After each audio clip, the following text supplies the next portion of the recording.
welcome everybody. Oh, the energy in here is so amazing. This is a high energy day. I'm so glad to see you all. I'm Wendy Silman. I'm the Director of Education for the Santa Rosa Symphony. Behind me is Debut Youth Orchestra.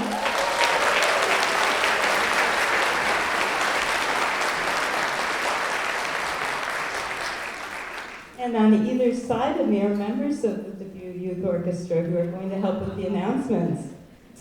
So I wanted to make sure that you check out where the exits are in this room, and we're so glad to be here at Jackson Theater.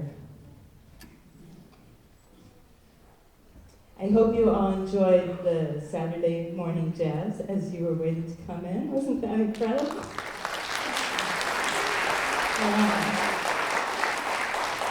We've been trying to launch that program for, I don't know, 5 or 6 years now. It was a pretty great launch. So congratulations to Robert Bowman and the Saturday Morning Jazz. Hello, I'm Marco Bazaka, and I play the clarinet. Please make sure to silence your cell phones and all noise-making devices, including watches.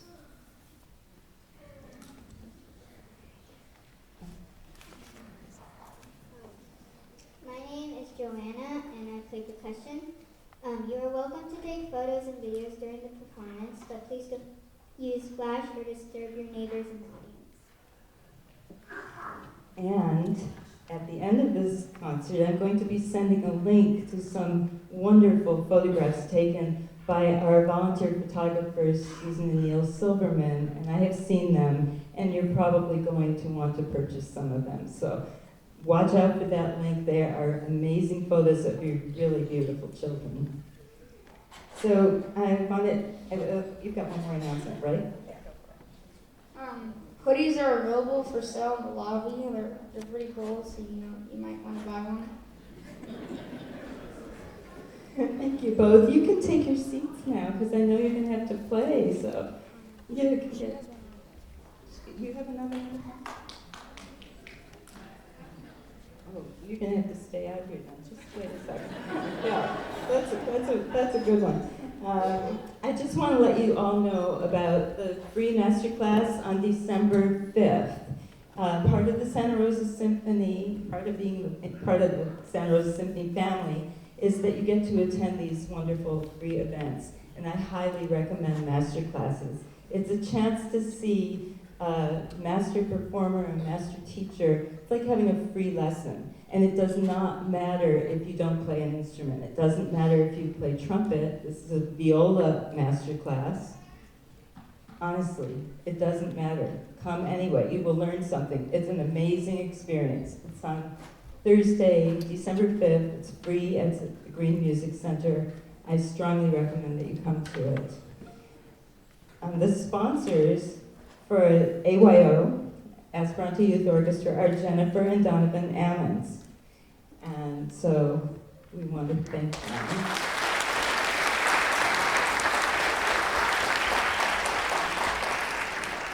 We hope you enjoy the debut and Aspirante Youth Orchestra Fall Concert. Yes.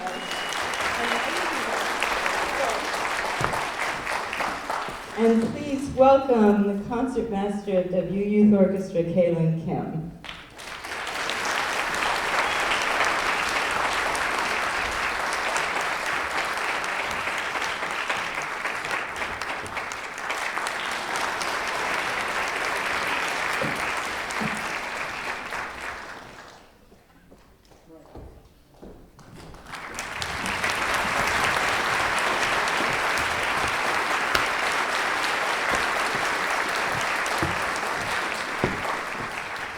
Thank you, Wendy. You guys can have a seat. So before we start the concert, I would like to personally welcome, for those of you that don't know me, I am Luis Zuniga. I'm the conductor of both of the groups that you are going to be listening to this afternoon. I would like to take a second before we start and thank the person that helps me stay in line and helps me be organized, and without all her hard work that goes you know, behind the curtain, and all this incredible work that goes regarding the organization of these concerts. None of these wouldn't happen without the help of the wonderful orchestra manager, Elena Sloman.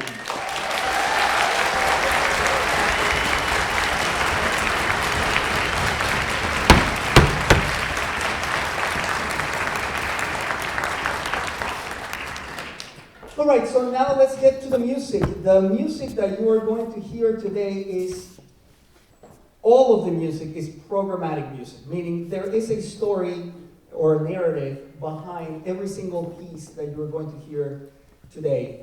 I have a little bit of my cheat sheet, because I come to realize that as I get older, I keep forgetting things, and I forget a lot of things now these days. But anyways, so today you're going to hear, the first piece that you're going to hear is called The Prince of Denmark's March. And if you've been to a wedding, you have heard this piece. This piece is actually also known as Trumpet Voluntary, and it was written by Jeremiah Clark. However, it was attributed incorrectly to Henry Purcell. And because Henry Purcell was actually an older, more famous composer, so they actually attribute that piece to him. Like I mentioned, it's a popular wedding march, and believe it or not, this piece became a strong song of protest during World War II against the Nazi propaganda and the Nazi occupation. So orchestras will schedule this piece, and it was kind of like a code, like, hey, we're gonna play this piece because we're not in favor of the Nazi regime. So this is our way to protest. However, we're not protesting today. We're just going to enjoy this beautiful piece by Jeremiah Clark. Hope you enjoy the Prince of Denmark's March.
They sound great.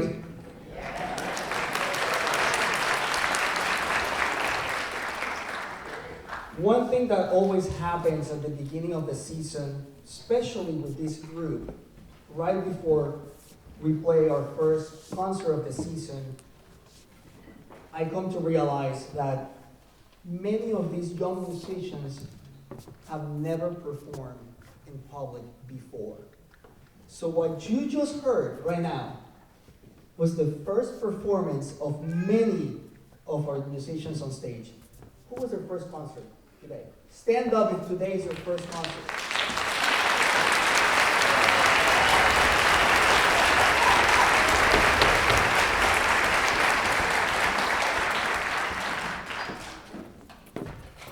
Besides all the rehearsals on Saturday and all the logistics and all the details that have to do with playing music, you know, whether the quarter note is 1 beat and the half note is 2 beats and the whole note are 4 beats. One thing that we spend a lot of time working with these young musicians is their development as an orchestra player, which goes way beyond what's on the page.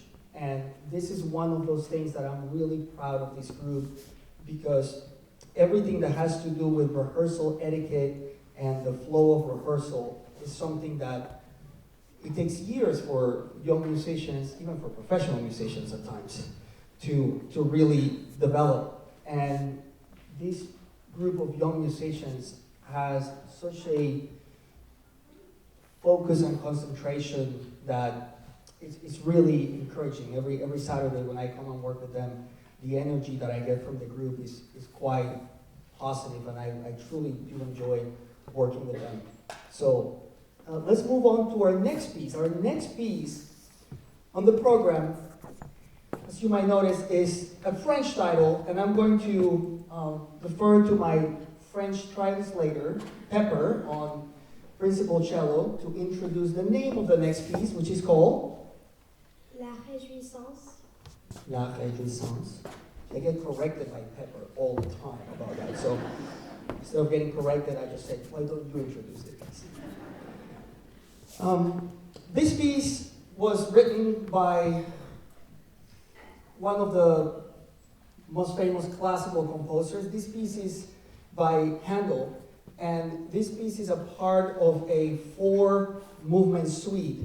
We're only going to perform one of the movements. This is the 4th movement, but this piece was actually written for the Royal Fireworks celebration, so it was going to be a performance outside. And this piece, believe it or not, was actually written for wind band instead of for orchestra initially.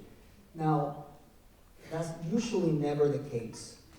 Pieces are usually written for orchestra first, and then somebody goes through the trouble of rearranging it for concert band. This is not one of those pieces. This was actually originally written for band. The original performance of this had 24 oboes. Can you imagine that? Imagine what 24 oboes sound like. 24 oboes, 12 bassoons, contrabassoon, 9 trumpets, 9 horns, and drums. The person in charge of the fireworks wanted to have loud music performed outside, and that's why you give it to wind instruments. He also said that he didn't want to have to deal with the fiddles. So no strings, right? All right, so this is going to be the performance of La Réjouissance. my favorite Handel.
All right, so I always like to take a moment to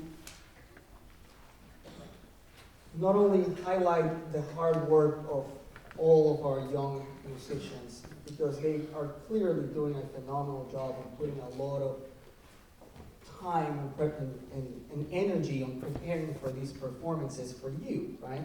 So I would like to thank not them only because of their preparation, but I would like to thank you for supporting this and for believing in what we're doing here at Santa Rosa with our youth orchestra system.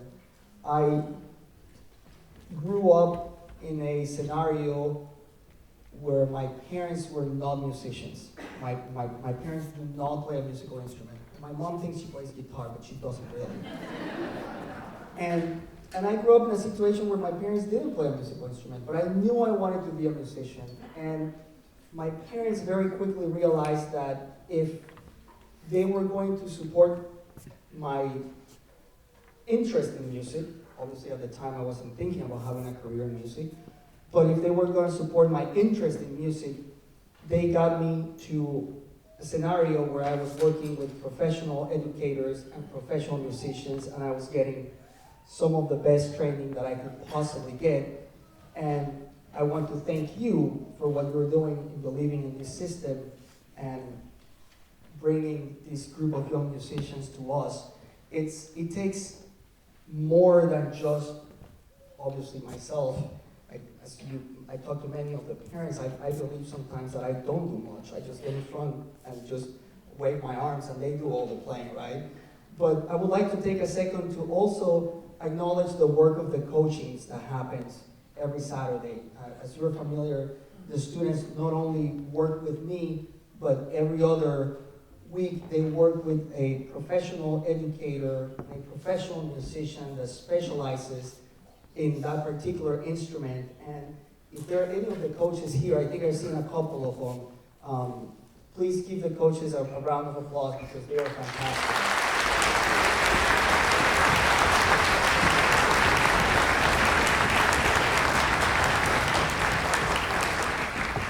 All right, the last piece that is going to be performed by the Butte Youth Orchestra is the overture of the famous opera by Wolfgang Mozart named The Abduction from the Seraglio.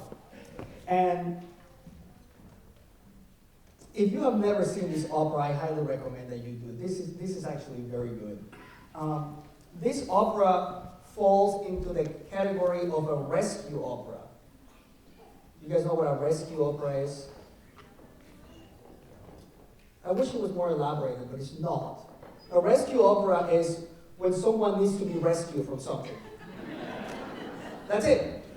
So there are two characters that get into trouble, well, there are three characters that get into trouble, and they have to be rescued from a harem in Turkey.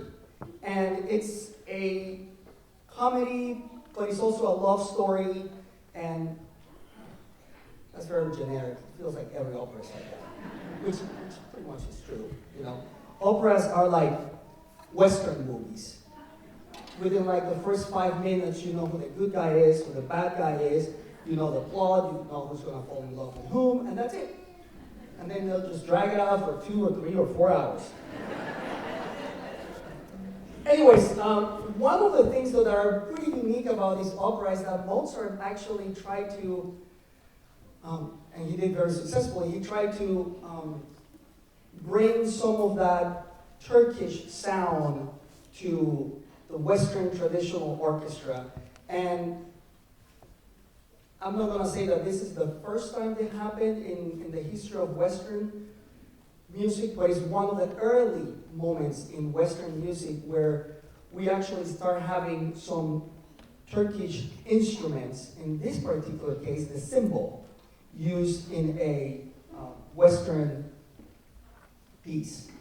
So let's hear the Abduction from the Seraglio overture.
the piece that you just heard is from my ballet by Aram Khachaturian, and it's a story of a young woman.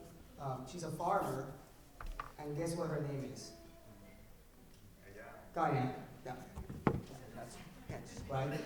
So again the same, pretty much the same plot, just some of the characters change, but it's about love and drama and love and drama and drama and love. Yeah, I don't want to play spoilers alert, so I don't really want to tell you what the story's about.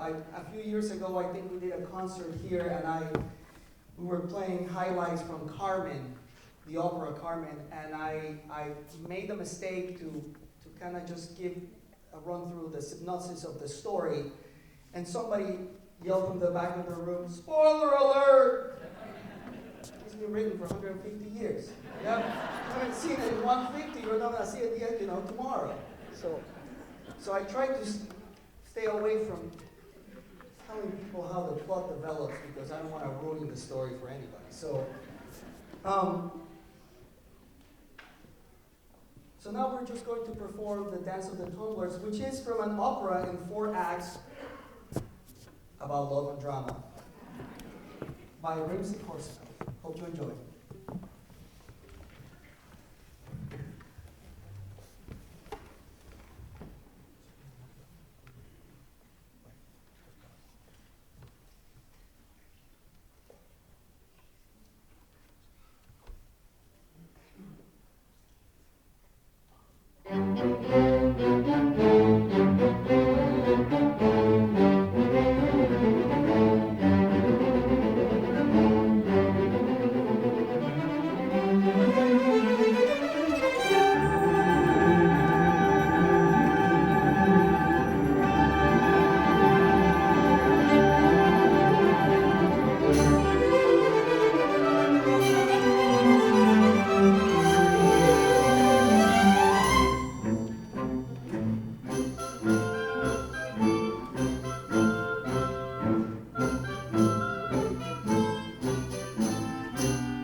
Wasn't that fun? Yeah, that was pretty fun, right? You like that? It's awesome. Yes, I love that. That was great. So before we go on to the last piece on the program, I would like to take a second to thank and recognize all the musicians from this particular ensemble that actually performed with the previous ensemble as support and helpers. So if you played on the previous group, if you helped DYO, please stand up.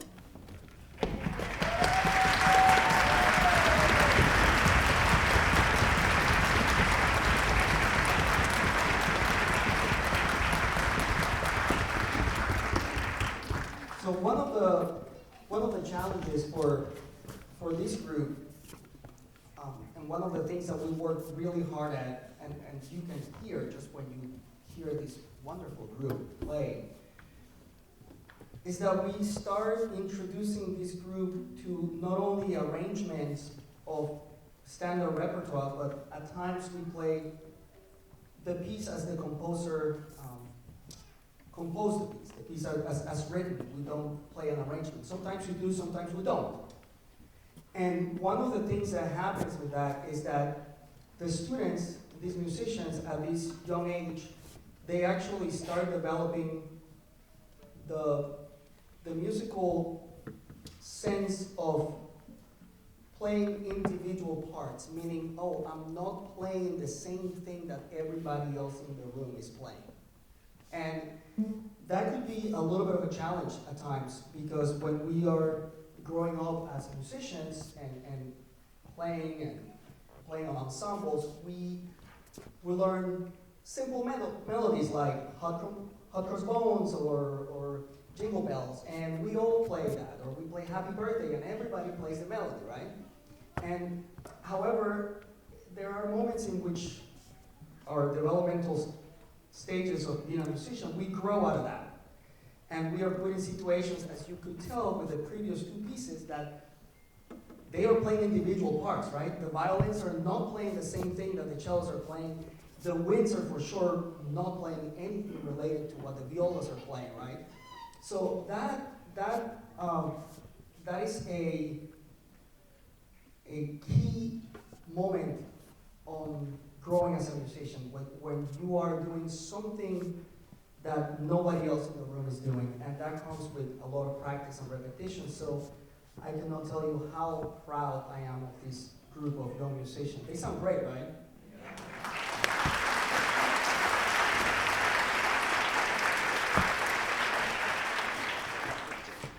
I am not going to introduce the last piece in the program. You know this, right? So I don't think that this needs any introduction.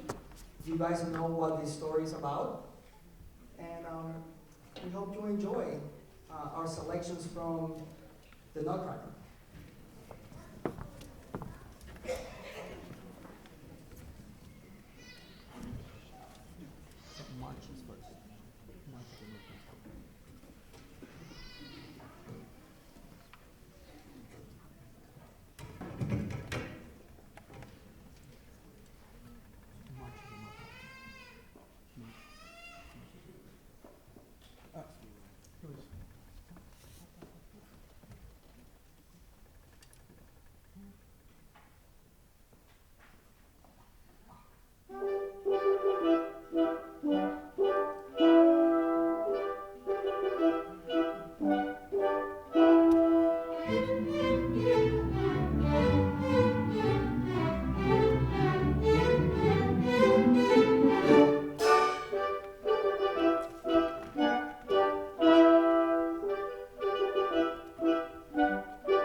before we play the last movement of our performance tonight, I would like to thank one more time to our wonderful percussion section. I don't know if you guys if you ever go to a concert, try to pay close attention to what's happening in the percussion section.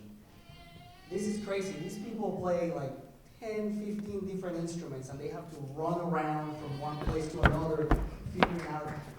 It's incredible.